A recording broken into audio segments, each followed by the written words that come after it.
And just give me one moment, please.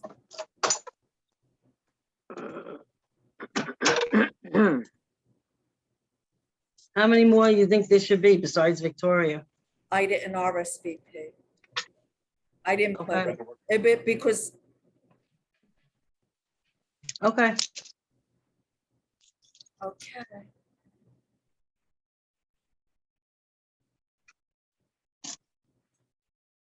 We are live streaming. Okay, Ross.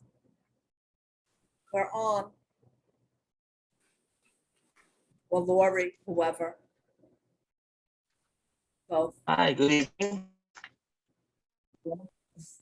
It's yeah, but everyone can make it and we can do it in a dry place. So I was about to say the hotel text amendment. This restaurant text amendment that we didn't speak of. Seems like in Brooklyn it didn't get a favorable treatment from the community boards, but I guess let's talk about what we understand it to be, maybe. Sure. And of course, Marty knows everything. What I know is that the DOT is going to take jurisdiction over the street restaurant extensions. They'd still have to come to the community board if we have people that do that. Ross? Yes. Ross, can I jump in? And you I hear just me? want to give a little history. Yes, please do. Right, yeah, because I know we were on break over the summer and then we had the holidays and you and I and quite a bit of our members were celebrating. So when we went on recess, following our recess in July, the Department of City Planning referred out the open restaurant text amendment. And I think the process really disenfranchised the community and the board because we didn't have an opportunity to really review this text amendment and how it affects us. They put it forward quickly, like the other three that we did review, and the committee spent a tremendous amount of time and effort reviewing those plans and how they impact the Bath Beach and Bensonhurst community. Our first board meeting was the 9th, 2 days after the holidays, and then we came into additional holidays every week thereafter. And it really didn't give us like I said, an opportunity to review. So what the Department of City Planning did was they pushed forward a plan very quickly without other portions of the plan in place. So my concern for this district, listen, I think the open restaurants during COVID was a lifesaver to the small businesses in our district. However, by moving forward with this plan and really lifting all zoning regulations as it relates to the siting, really needs thorough review. So this committee is not going to be able to give a recommendation to city planning because we don't have the opportunity for a full board vote. But what I would like to suggest is that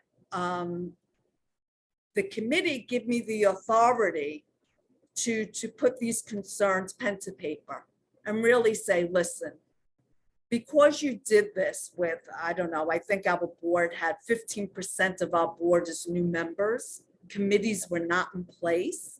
We met right after the holiday. There was no time. And there's a potential big impact. For example, they want to lift the siting regulations. So 86th Street, under the elevated structure, under this plan, you will be permitted to have unenclosed sidewalk cafes.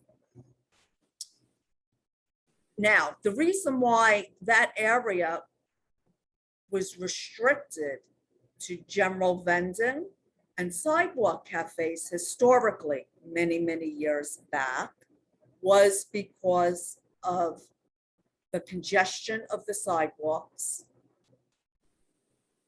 and the lack of access and some public safety concerns, visibility. So what we're doing is saying today without, and I'm not aware of any documentation saying otherwise, that the flow will not be impeded. We don't know as a committee, will bus stops be obstructions? We have bus stops under the elevated structure that are in the middle of the street. Crosswalks, who's enforcing? What's the price structure of a permit? And none of these things were put forward. So I think those general concerns should just be put forward without a position, because the board can't take a position. Right, and you might notice, take notice of the, and I'm sure, first of all, I'd make the motion, let's put the motion out there for, to empower, if she doesn't have it already, Marty to put pen to paper and express our, I don't know if it's a displeasure or need for communication in order to make an informed, in order to inform the process, and our dismay at not being part of the process.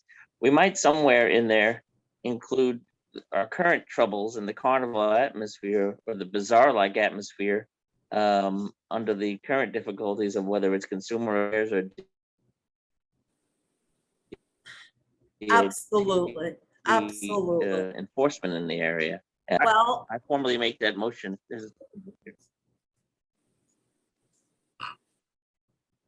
Is some, there are other people on the call. I think we need a second. Lori or?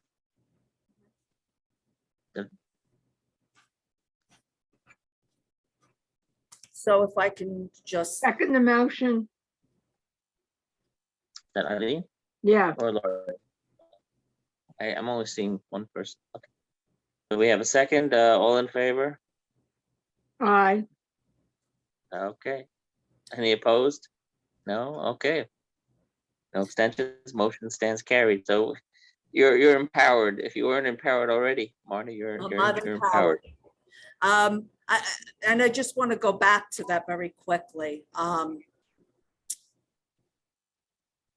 That is another large concern that we should have is the conditions that are currently up on 86th Street.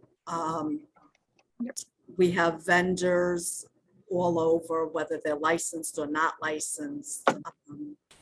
Just the manner of operation, it's the Wild West up there. And of course, if not multiple times a week, I am reaching out to the agencies for support in coming down. Listen, I'm not saying violate, but educate at the very least. You know, this can't go on. But now we have, you know, the second and third process in the changes to the Sidewalk Cafe program is the creation of a roadway cafe program. Right. And that will give it to DOT. Now, DOT in the open storefronts, you know, I mean, they're doing a tremendous job with limited resources through the pandemic. Permits are issued to businesses in the area that never should have received it based upon their guidelines. And there hasn't been enforcement or revocation of those permits. So that's why I'm concerned. You're pushing something so quickly and there's no process and there's no discussion on what the future holds. So, but I thank you.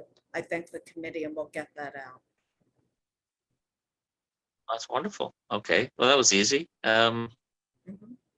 Is that the order of business for the day? That was the order of business. Okay, and when is our next foray? Are we meeting at St. Finbar's or are we virtual? No, virtual. Oh. And that was also a problem because in the time that this was referred out, you know, the open meeting law, the executive order, the emergency order was lifted.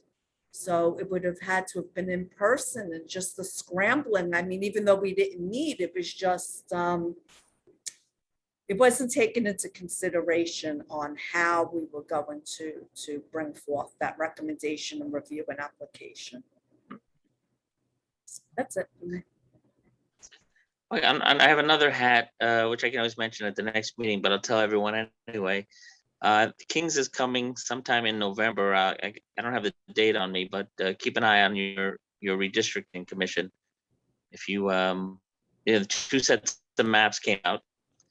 We want to come to 1 set of maps so that process isn't destined or purposely fails to commit to one map, so that the people can have input in drawing lines rather than just the politicians. So There's certain people who attend our meetings who are Ross? politicos who are and Ross? will want to draw their own maps. Yes.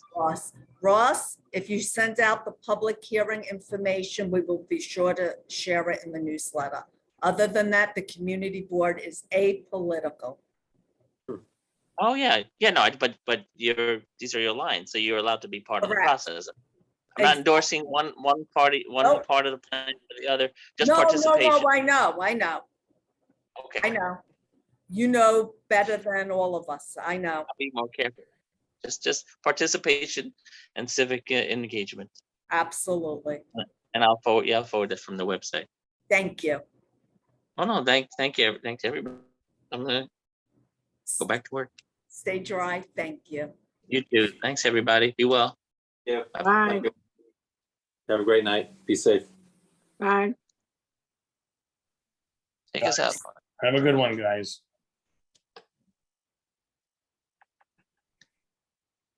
Yeah.